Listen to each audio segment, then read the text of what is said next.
All right, welcome to this week's training call here with Fast Track. So let's get started here today. What questions do you guys have for me out of the gates?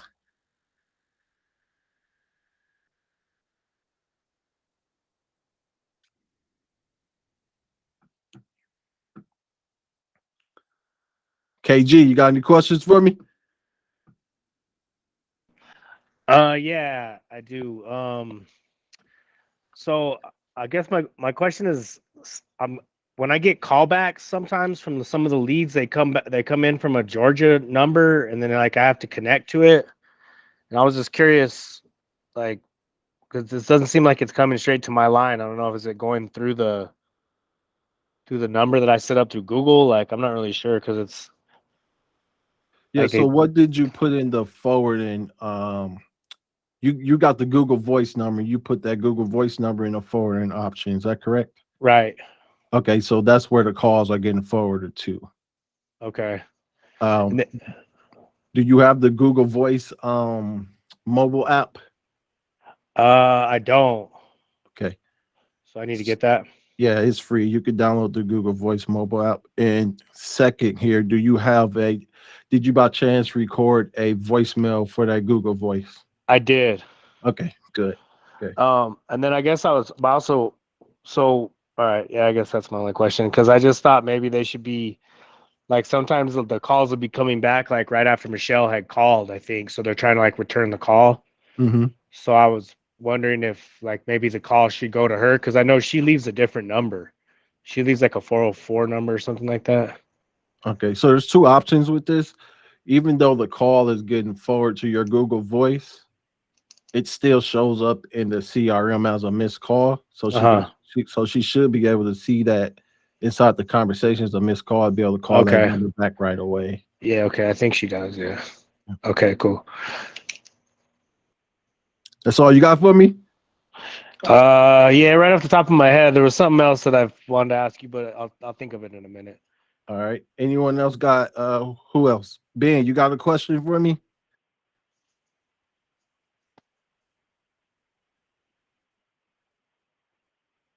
Uh, I was just trying to look for the. I was just trying to look for the script. Trying to look for the script.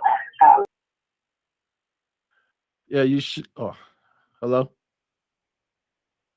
I must have lost him. Okay. Paul, you have a question for me? Not right now. As we go along in the meeting, I might. All right. Awesome. Tommy, I know you're brand new here. Do you have any questions I can answer or help with? Yeah, we were kind of reading up. So I'm here. It's Stephen and Tommy here right now. We're business partners, so we're together. So it's nice to meet you finally. Mhm.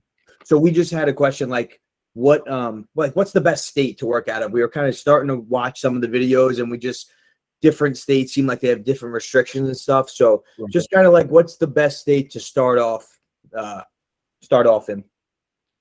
Yeah, that's a great question, right? That's a question everyone have, right? What's the best state, right? Um, I would probably say find a state where foreclosures are happening on a consistent basis.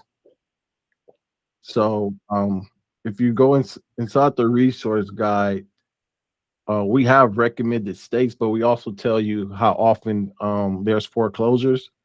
Because if you find a state where there's consistent foreclosures, then you know there's going to be consistent lead flow. Does that make sense? Absolutely, yeah. And that's kind of like what we were just looking like. Seems like paperwork wise might be different state to state, which makes sense. So we were kind of just reading up on that and figured we'd shoot that question out there.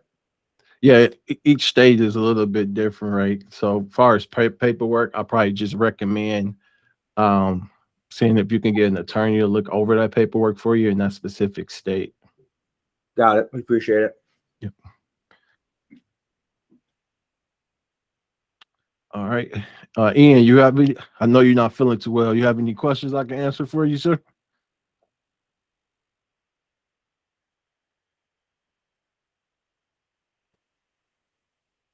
Not this time. Thank you. Yep, no problem.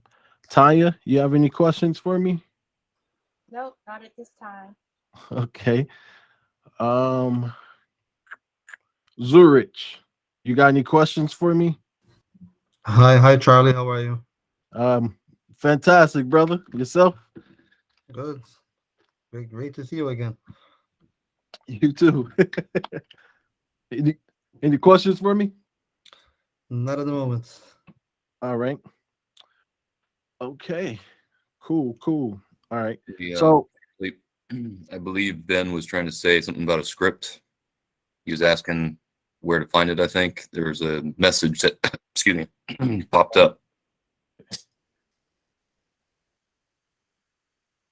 yeah, Ben, if you go inside the course, I believe it's section where I think it's under, I think it's, Or lead outreach.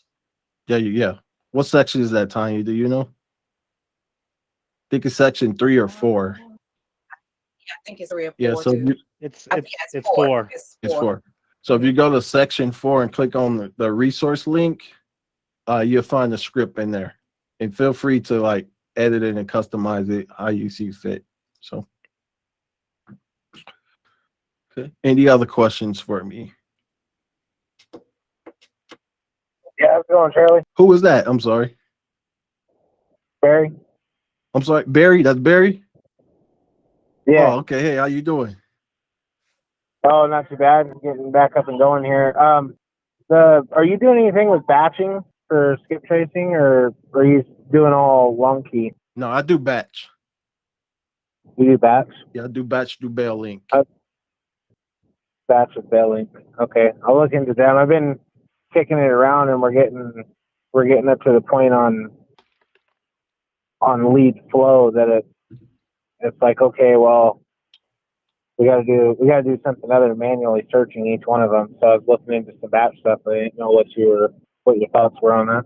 Yeah, I use bail link for batch skip tracing. So Okay, cool. and they give you like 5 phone numbers per contact. And then another thing is they give you 5 phone numbers, and they also provide you with, I think, up to 5 emails for that specific contact as well. So Which company is that? it's called Bell Link. Bell-Link? Yeah, I could put it. I put it in the Slack channel last week. I'll put it in there again for you guys. Could messages in the CRM disappear sometimes? What you mean? I just got like 5 minutes ago. I saw a pop-up with a new message. Somebody responded to me. When I went in, it just kind of disappeared. Could that be? No, that shouldn't happen. I have to take a look into that for you, but yeah, that shouldn't happen. So, let's see here. Are you finding the contact information coming out of Bell Link to be pretty up to date, accurate, or? Yeah, we just closed the deal like before I got on this call today from a list from Bell Link.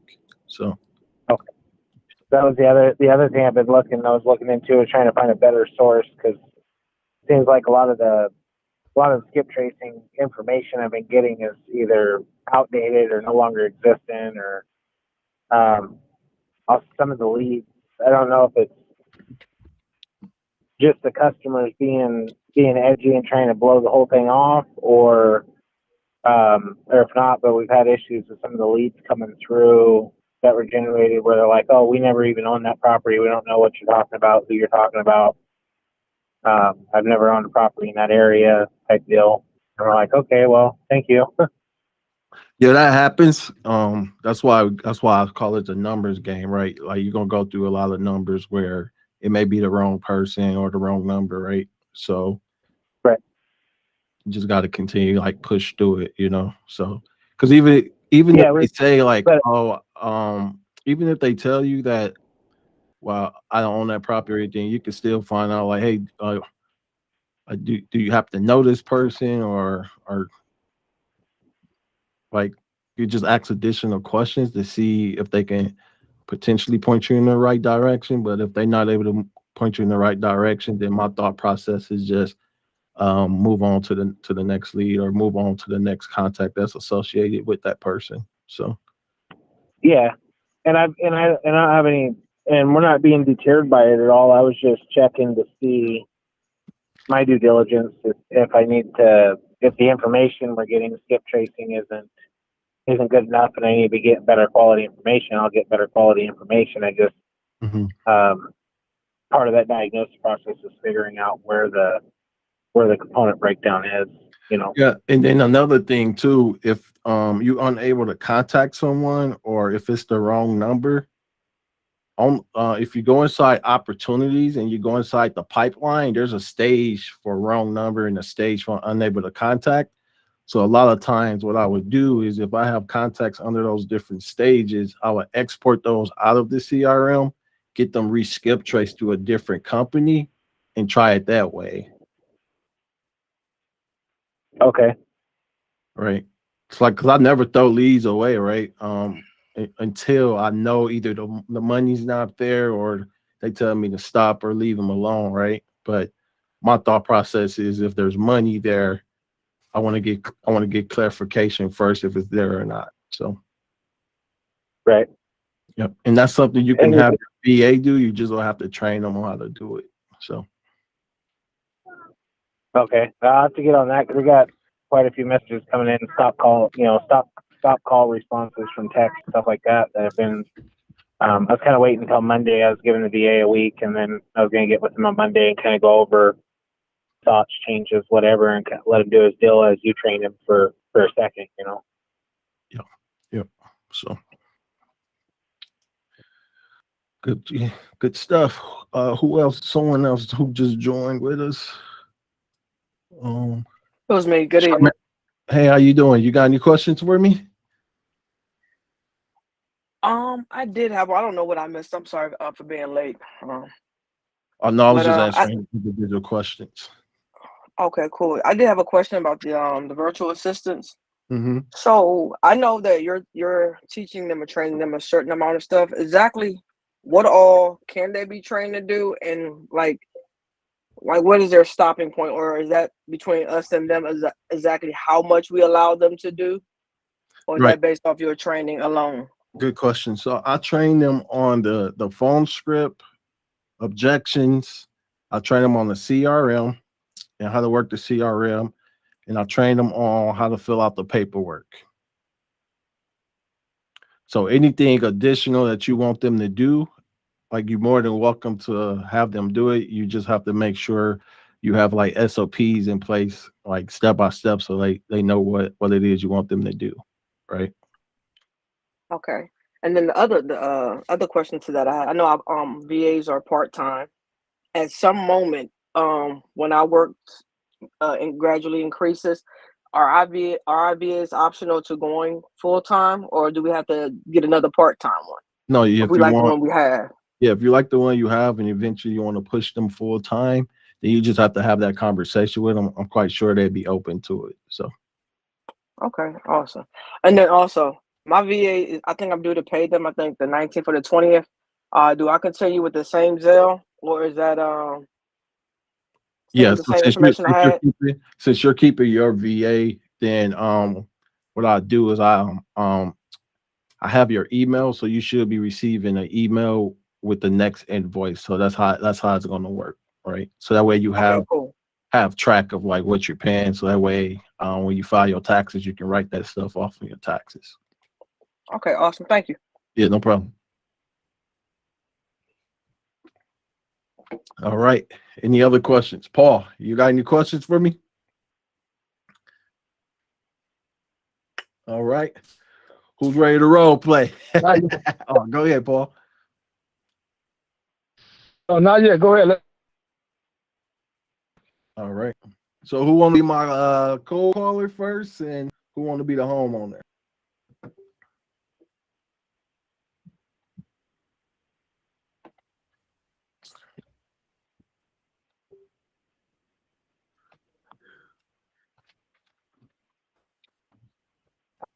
Scared to say it, but I'll be the caller. Okay. Yeah, man, I'll be the homeowner, I guess. Okay. I'll go next round then. All right. So 1, 2, 3. Let's go. Hello. Hello, may I speak with 𝐀𝐿? Yeah, this is Keaton speaking. Hi, Mr. 𝐀𝐿. My name is Tanya. I am calling with a recovery department, and I have been trying to reach you for the last 30 days, trying to find you. Are you okay? I just want to make sure that we can touch bases on some information that we have for you. Yeah, I'm good. I'm just busy. What is it that you're calling about?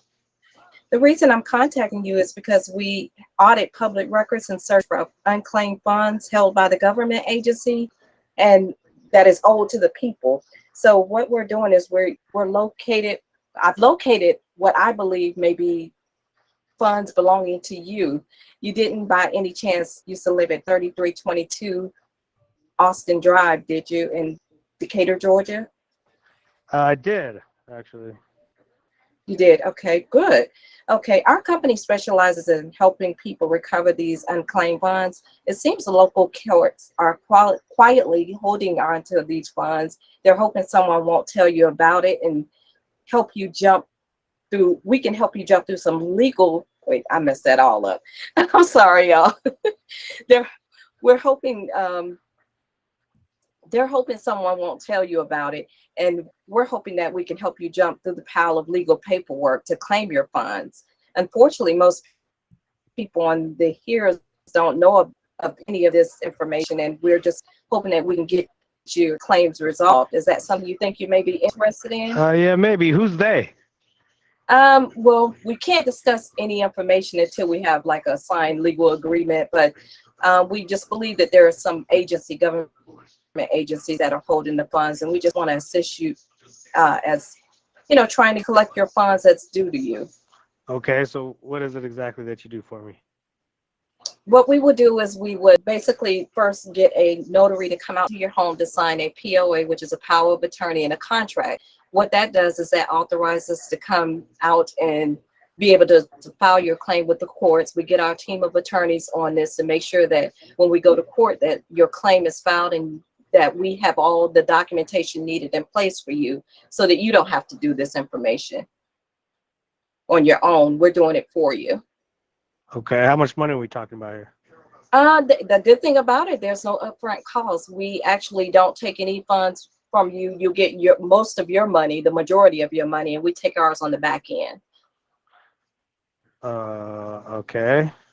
So how much money would I be getting then? Right now it's looking like with your home, we're showing that $100,000 is what the property sold for. So you'll basically get 70% of that.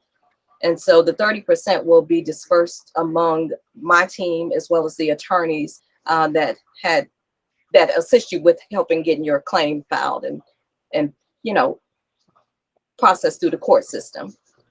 Okay. So that you're looking at like $70,000 that you would receive. I know everybody can use that, especially during a time like this. Okay.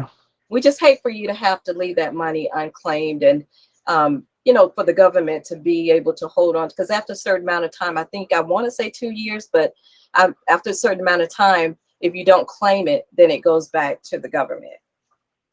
Okay, I understand. Yeah, I'd like to get my money back. Absolutely. Okay. So what I will do in 24 hours, I will send out a notary to come to your house to sign the paperwork. And what we'll do is we'll get your claim filed, and hopefully we will be able to touch bases with you on the next process once everything is signed and cleared out with the courts. Okay, that sounds good. All right. Can I verify one piece of information before I let you go? Sure. You say you resided at 3322 Austin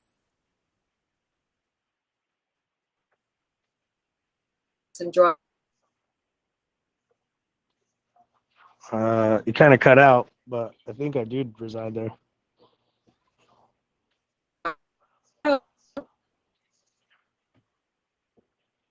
You kind of cut out. I couldn't really catch the end of that there.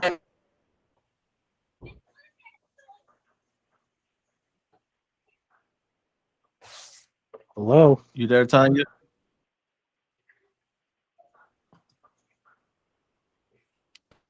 All right, we could stop it on there. Well, this is how I'm going to be treated.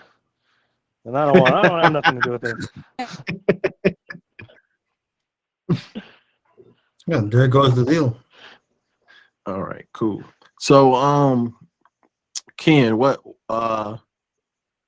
one area of opportunity you see for Tanya, and what do you think she did well? You know, I was just kind of looking at the script. She seemed like she kind of stuck to it for the most part. I feel like, I was thinking about something when she was telling me. I mean, I thought it was pretty good for the most part, really. What was I thinking about earlier? I don't know. I kind of lost my train of thought there, but I thought she did pretty good for the most part. Yeah, it was her first time. I thought she did good for her first time. Tanya, you there?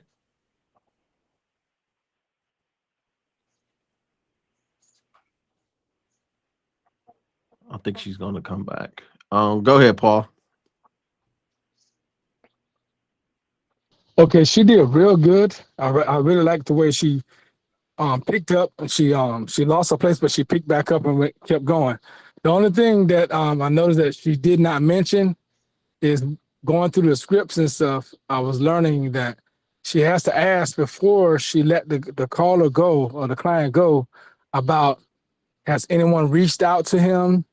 Has he tried to redeem? Has anyone reached out to him about redeeming the funds? And if he has any liens on the property that happened. Those are the two things that are critical. You got to get that established from the beginning, from what my understanding is. Yeah, that's true. I think it also just depends on the flow of your script too, right? So, but that like verifying if they received anything or have they redeemed anything, like that's a very important question, because a lot of times they would correct you like, oh, I'm working with an attorney right now, or I'm working with a company right now, or I tried to get the money but I was unsuccessful. And then you can find out like, oh, okay, why would you be unsuccessful? Oh, because additional lien holders came in. So now you know that it could be potentially dead, but not necessarily, because sometimes you can have a lien holder come in and they only take a portion of the money, right? So for an example, a case that we just closed, right? A lien holder came in, but he only took 4,000 of the 22,000 that was still there, right? But if I wouldn't have like, if I would have found out there was a lien holder, and my thought process was like, okay, this deal is dead, then I would have missed out on that potential deal. Does that make sense? Makes a lot of sense, sir. Yep. So good call, Paul. Anyone else? Any feedback? Anything positive you feel she did? I just have one comment. Yeah. She asked, did you lose your home on that and the address? And he said yes. She's like, okay, good. With an excitement. Well, we're talking about a person that lost a house, that lost everything. Right. We gotta have a little bit sympathy, you know? Yep. And good catch, because that comes from active listening. Right. You there, Tanya? Yeah, I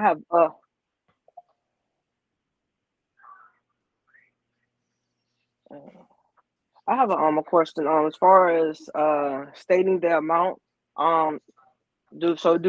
is it typical to state the amount, or is it better just to tell them that you're going to send them all the information in the email when they give you the email address and Yeah, etc.? good question. I think it depends on the person, but me personally, I kind of like to fill out the person, right? So if the person's like really easy going and the conversation is flowing right, and I can feel that, I would still give them a range regardless, right? But if someone is like irate, right, and you know, like, man, if I tell this person how much, right, completely, then I just know they're gonna cut me out the deal, right? So what I'd like to say is, okay, hey, right now I don't have all the necessary information. The information I do have, I say, is in this specific range, but I wouldn't have the full amount until I'm able to get permission on your behalf to be able to open up a case. Once our team of lawyers are able to open up that case, then we'll have an idea of the true amount. Does that make sense? Okay. Thank you. So would you say, like, let's say let's say it's like $100,000. Would you say, like, if you're dealing with a situation like that, would you say something like, so we're not really sure the exact amount, but we believe the amount to be somewhere in the neighborhood of $90,000 to $100,000 or something like that? I would say in the range between $50,000 to $80,000. Oh, and then just go like lower. Yeah, here's the reason why. One, I don't know if there's additional lien holders, right? Right. And two, it gives me enough room to work with. Okay, yeah, like just leave it wide, like a wider Right. berth. Okay, I got you. Yep. All right. Any other questions? Tanya back yet?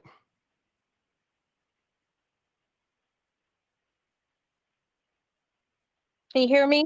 Yeah, you there? Hello. Yes, I'm sorry, I'm losing connection. Yeah, I was saying I think I want to tweak that script just a little bit because it kind of had me stuck on some of the things that I wanted to say. But I heard most of the feedback before I got disconnected, but I appreciate that feedback. Okay. You mind if I give you a couple of suggestions? Absolutely. All right. Number one, I love the fact that you're conversational. Right. That's number one. Okay. One thing is, he said, what you gonna do for me, right? Mm-hmm. So instead of giving him value of what we're gonna do for him, you end up telling him the process. Okay. Okay. Does that make sense?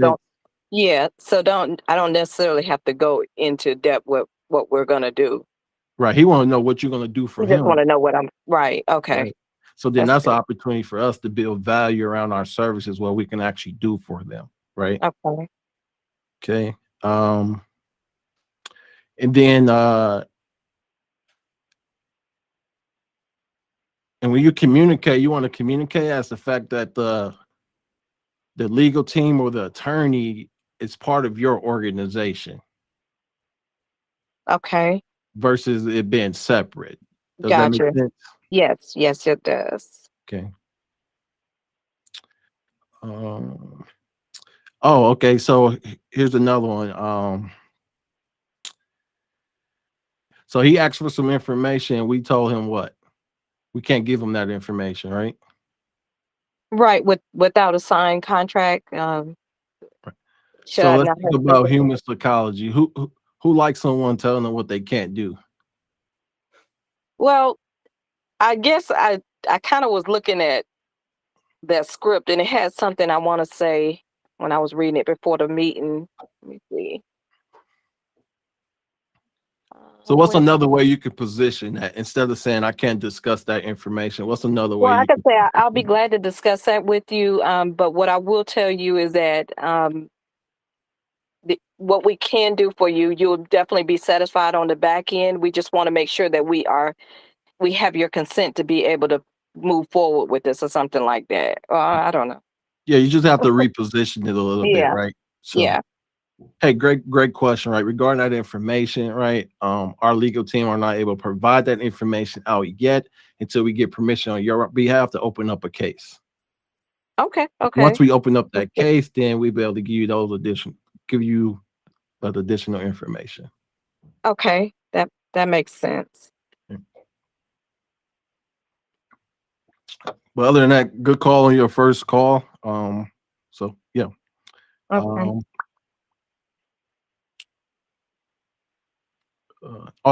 Good job on building an urgency. Like, hey, look, if we don't move forward with this, there's a good chance you're gonna lose out on all your money, right? So good job building urgency there. Okay. All right, cool. Who's next? I'll be the caller. Okay.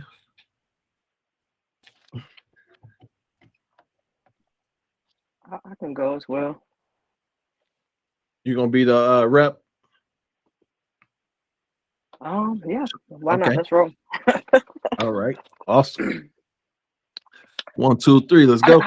Oh, sorry. Okay. How do you say your name? I don't want to be rude and say it incorrectly. My name is Zurich.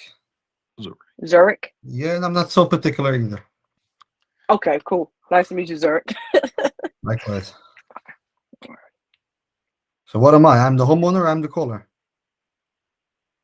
You want to be the I'll caller? be, Which one? You guys choose what you want. I can be the caller or the homeowner.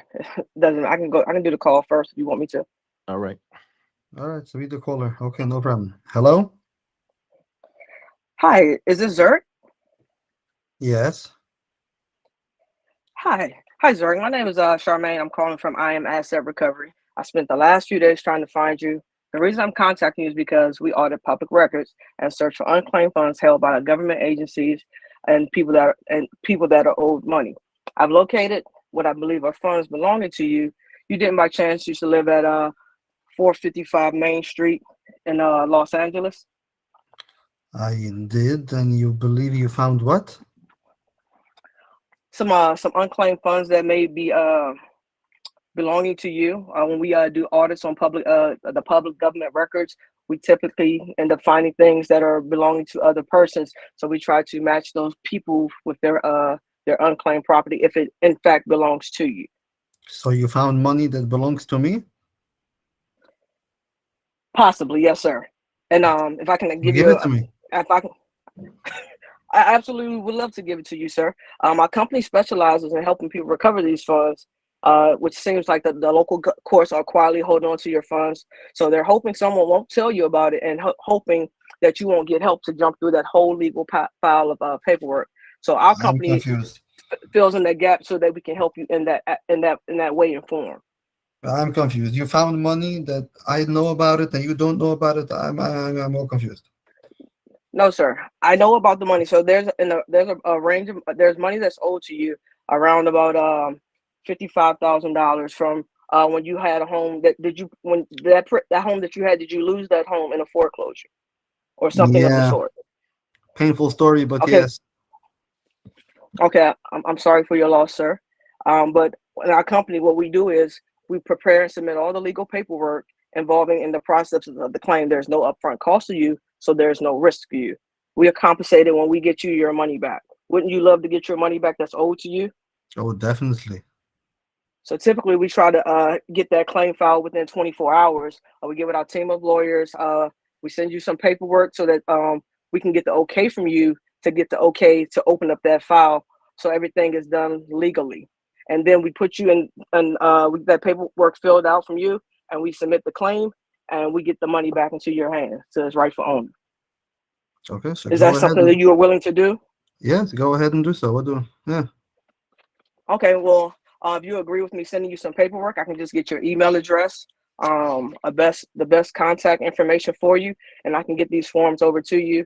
And once you see the email, you fill out those forms, you can read over the forms, and then we'll send the notary out to you to get everything signed, and we'll get everything back to our attorneys here at the office, and they will send it over to those agencies, and then we can get a generalized idea of exactly the exact amount of what's owed to you. Then I can get that information back to you as well. Mm-hmm. I'll have to see let me see the what I'm signing on, and we'll take it from there. Okay, sir. And what's your email address? ZurichSpira@gmail.com. All right. Can you spell that out, please, sir? Sure. ZurichSpira@gmail. All right, so I have ZurichSpira@gmail.com. Correct. All right, sir. You'll be getting that email soon, and then somebody else from our office will be reaching out to you for further details. Okay, cool. All right, awesome. Good job. All right. So Charmaine, where you feel you did a good job, and where you feel an area you feel you can improve? To be honest, that was a groundbreaker for me. I ain't even gonna lie, man. That's like one of my hardest things to do is cold calling, and because I've tried it before. Yeah. So for me, it was kind of refreshing in a sense, but at the same token, I feel like just getting down pack what I need to relate, what I need to say. Okay. Anyone else want to give her some feedback? I can give some. Okay, go ahead. Please. Well, for the first time, it's a great call. However, it took me very long to understand what you do. Okay. Now, would this be for real for me in real life? I would probably hung up at that time, because matter of fact, all of us were getting a lot of scam phone calls. So if it takes long to understand what you're selling, what you're doing, what you offer me, there's a big chance that it's not going to be a deal. That's what I felt. Okay. And where did you feel she did a good job? At getting the job done. Okay. Once I understood, I got to agree on it, because why not? It's money that's owed to me. Gotcha. Just- Okay. Anyone else want any feedback?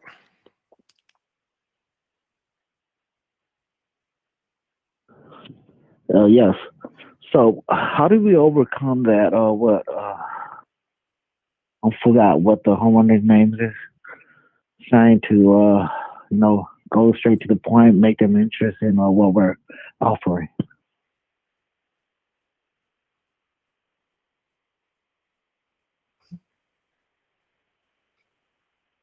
Hello? What was the question? I'm sorry. Oh, can you hear me? Yeah, I can hear you now. Yes. So like the homeowner was saying, I forgot his name. Well, he was saying that if it was like a real life, I probably would have hung up too. Mhm. So how do we overcome making it like go straight to the point and make the phone call valuable to the potential client? It comes with confidence, right? As you get more confident, you get more comfortable with the script, with the flow, right? With your own flow. Like they can hear the confidence on the other end. That's number one. Number two is being able to slow down so you can actively listen to what that person is saying, right? So I'll give you an example. If I was on the phone with Zurich here and he was like, I don't quite understand, I would have kind of paused, like, okay, what don't you quite understand? And then he'd be like, well, I'm not sure what you're trying to sell me here. Hey, you know what? I'm not here to sell you anything. Your information came across my table. I was just calling to reach out to see if you by chance used to live at this address. Right? So you have to slow down in order to listen, because as you listen to them, then that will actually tell you where you need to go with the conversation.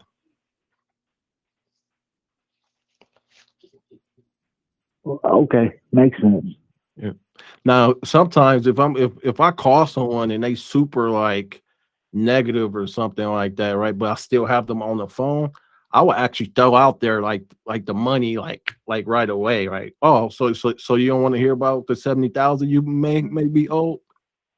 Oh, wait, 70,000. Now I got his attention. You see what I'm saying? But that just goes back to actually listening and understanding what type of customer you're talking to. That was the feedback. That's That was good the to know. That was the feedback I was gonna give to Charmaine. Like she was doing a good job, and I know it was like the first like cold call and everything for you, but just to like relax a little bit and just kind of like just talk to them, you know what I mean? Like you're talking to a person. Mm-hmm. And like you just felt like you were like kind of nervous, you know what I mean? It's kind of how you came across. Hey, For sure. legally Thank you. speaking, Appreciate that. Yeah, I mean it was good, but that was just my only feedback that I have. Go ahead, Ian. yeah, legally speaking, do we just stop all contact with someone when they say that, you know, this is harassment from here on out, or what's the cutoff of saying, you know, the contact is dead or the lead is dead? Yeah, if they tell me to F off or stop calling me, the lead is dead. Okay. But if I know I have the right person, I know there's money there, Mhm. what I will potentially do is probably wait like a week or two, but I would call them from a totally different phone number. Okay. Right. Okay. Okay. Thank you. Yeah, no problem. And look, when I first started this business, right, my cold calls was super shaky. Okay. So it just took time of me going over the script, rehearsing myself, listening to my own calls, right? Just being a student of myself, right? And then as you get more confident, then the calls they way more smoother, right? So don't be too hard on yourself. So That's a good point. What did you use to record your call? So I recorded, like, I used to CRM, so all the calls are recorded, right? So I will actually download okay. calls. I go listen to them, pause them, stop them. Like, man, why did I say this? I should have said this, right? And kind of critique myself. So, all right. Who next? I'll be the rep.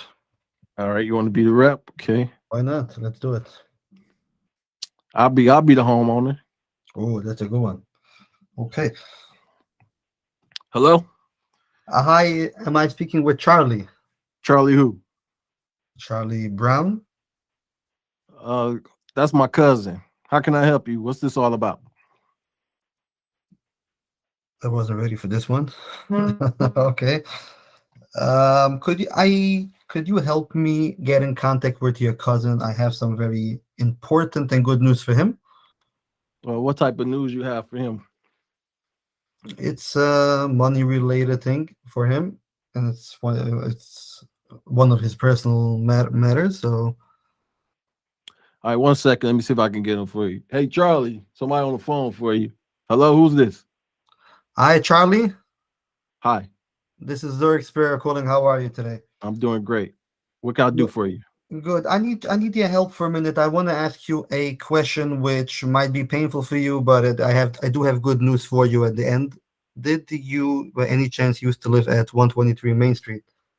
Yeah, the government took that house. I got real sick, man, and I ended up losing my job, and I wasn't able to pay my taxes, and I'm homeless now. I'm currently sleeping on my cousin's couch, but yeah, the government took that property from me, man. Oh, wow. I'm so sorry to hear that. I'm sorry for your loss. However, I do have some news, and let me explain you what I do, and tell me if you get it. We are a team, and we're auditing government records, and I came across a file which has a bunch of money which I believe belongs to you. Basically, what that is, when they took your house, How much we talking? we're talking in the range of $60,000, Where is it at? Where the money at?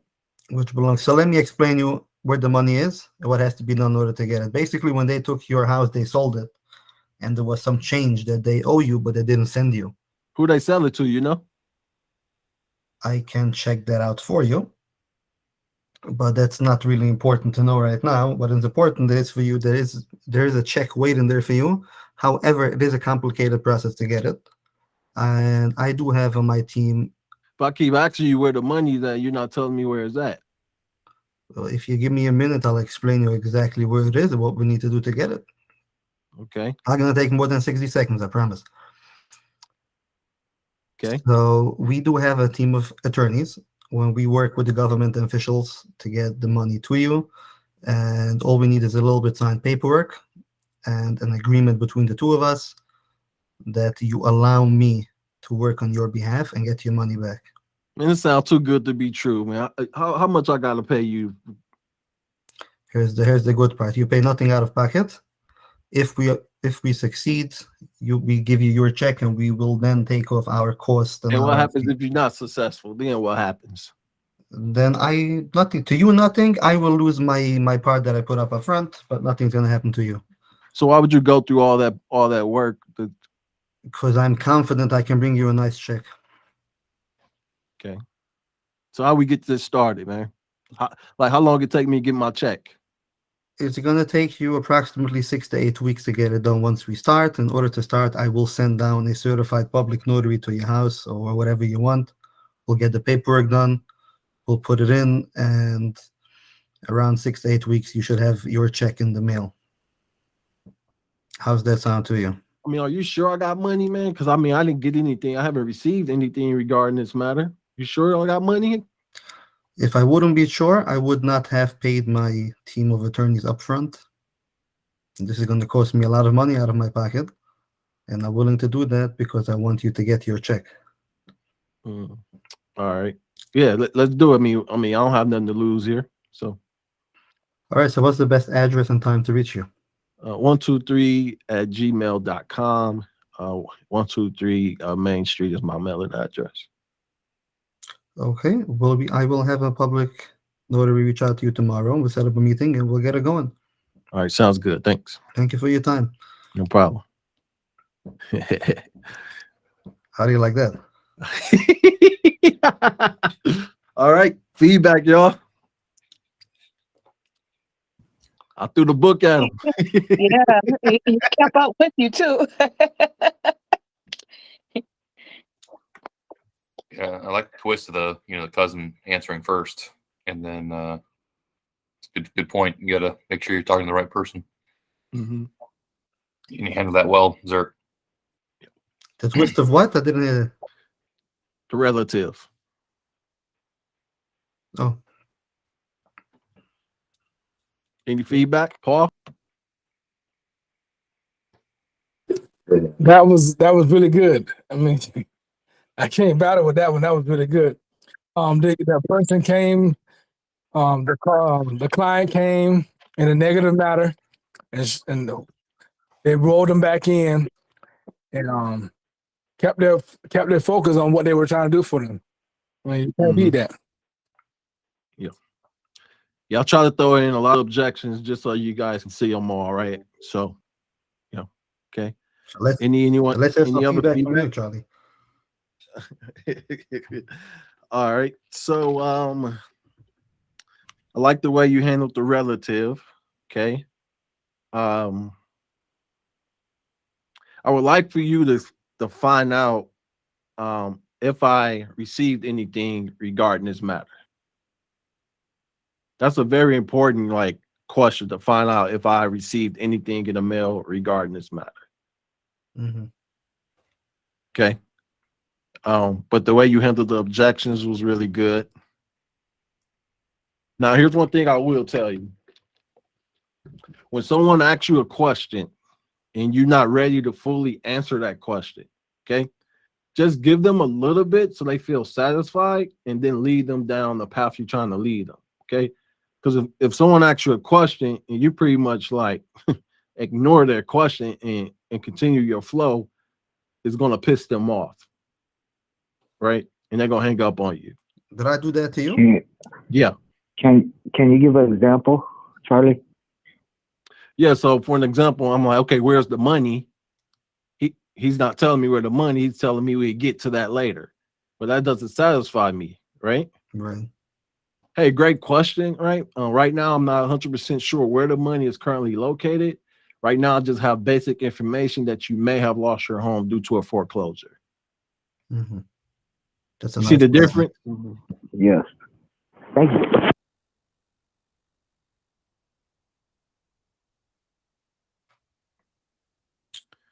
What else?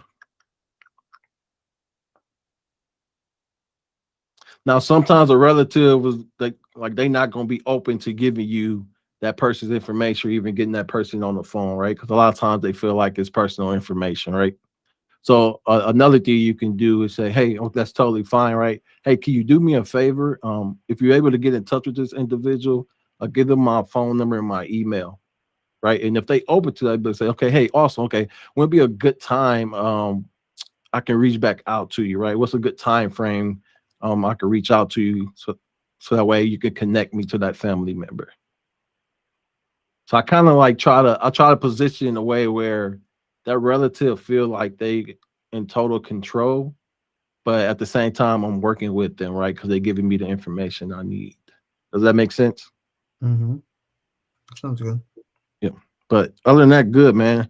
I just say continue to revamp the script, make it your own, right? And as you guys, like I said, as you get way more confident, then things will just start coming out way smoother, right? And it just like a snap of a finger, you know what to say, right?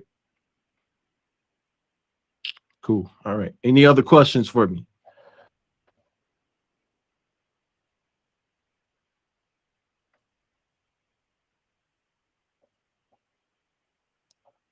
No other questions? On the introductory call, would you, or initial contact, would you even try to establish like percentages or how much money they would get versus how much we would get paid for compensation? Or would you try and avoid that kind of at all possible? No, on the way I train my VA on the intro call, we bring it up to 30%, right? Right off the bat. Right off the bat. Okay. Yeah. Yep. And if they give us pushback, right, then we try to put the ball in their court, right? Mm-hmm.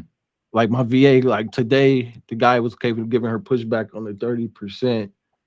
And then she was like, okay, is there a reason why you haven't received the funds, or is there a reason why you haven't attempted to get the money yourself? Then he was like, I just don't have the time. I don't have the time to be going to any court hearings and things like that. Well, hey, the reason we charge a 30% is because these cases can sometimes take 6 to 9 months, right? And our attorneys are the ones that actually be going to these court hearings on your behalf. So that way you don't have to worry about it, right? So she hit his pain points on why he didn't want to get the money. You see that? Mm-hmm. And he was like, okay, we can do the 30%. He He said, I got a company coming in at 10%. And he still took our 30%. Hey, Charlie, have any of your clients ever asked to speak to an attorney? Yep. I had one lady like, hey, I had she said she had bank fraud, not bank fraud, but identity theft. Identity theft happened to her, right? So we told her, hey, in order for us to be able to get you in contact with our attorney, for you to speak to our attorney, right? We have to get permission from the government to even connect you two together. And the only way that can happen is if we can get some type of paperwork signed up together. So then once the paperwork got signed, then that's when she got an opportunity to talk to the attorney. Right. So good question. Can we go back to that example you just said about there's another company that said 10% and they went with your 30%? What was the determining factor there? Besides the fact that we just let them know that, hey, we can expedite this as soon as possible for you, because the guy been a year, right? So the frustration, basically. Frustration, right? Okay. Because he's like, man, I just don't have the time to go through all these shenanigans in order to make the claim. So that's why it's important to ask those clarifying questions, right? Because then you can figure out their pain point, and then based on what they tell you from a pain point standpoint, then you can respond by showing how you can solve those pain points. Good point. Thank you. It's all about solving problems, right? So, and what I try to teach the VAs is, hey, the goal is not to rush through the script or rush through the call. The goal is to slow down, listen, and see how you can truly help this individual, right? So, if it sounds too scripty, it doesn't sell. Right.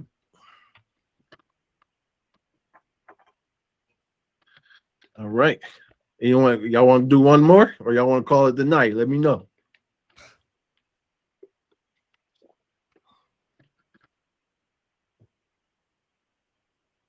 I'll let you guys choose. You want to call it the night, or y'all want to do one more?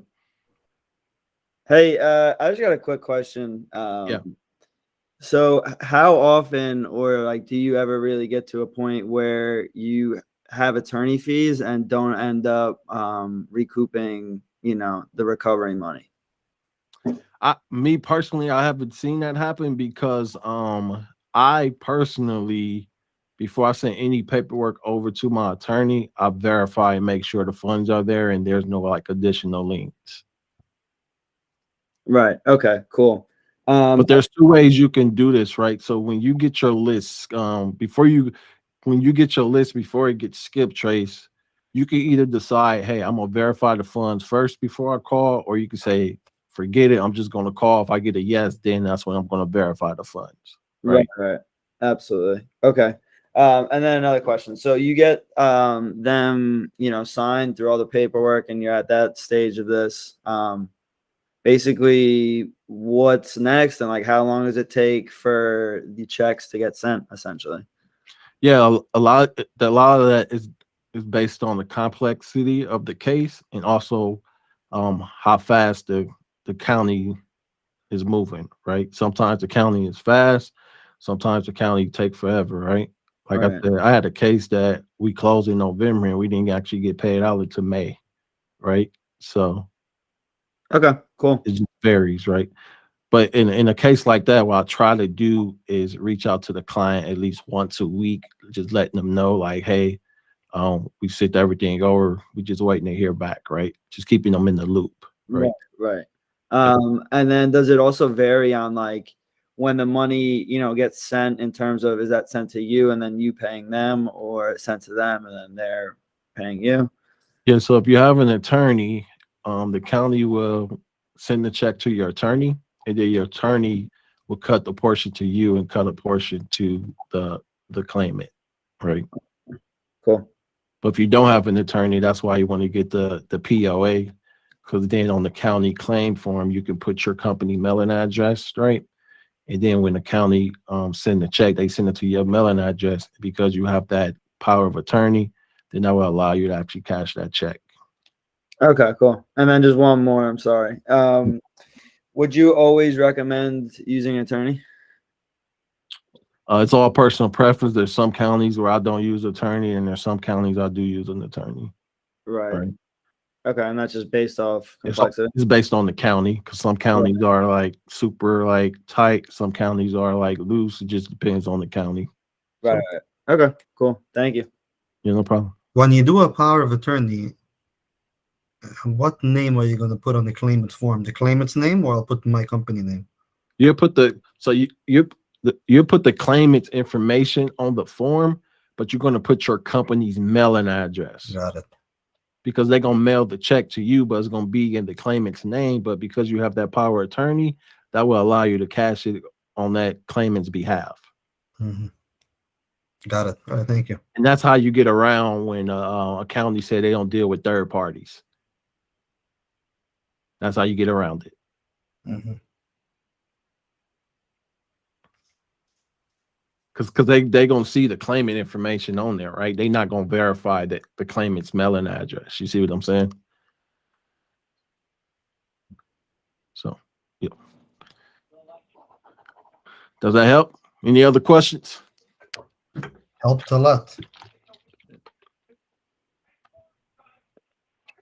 Yeah, I'm thinking about continuing doing these role plays every week just to get you guys get more comfortable, you know? So awesome. Well, that's in tonight. If you guys have any other questions, feel free to shoot me a message on Slack. Tommy, feel free to jump on that onboarding call on Saturday so I can make sure I get you set up properly, okay? Yeah, thank you. Appreciate it, Charlie. Thank you. Yeah, my pleasure. Y'all have a good night, okay? Thank you. All right, Thanks, thanks, Charlie. everyone. Thank you. Thank you, Charlie. Thanks. Thanks, Charles.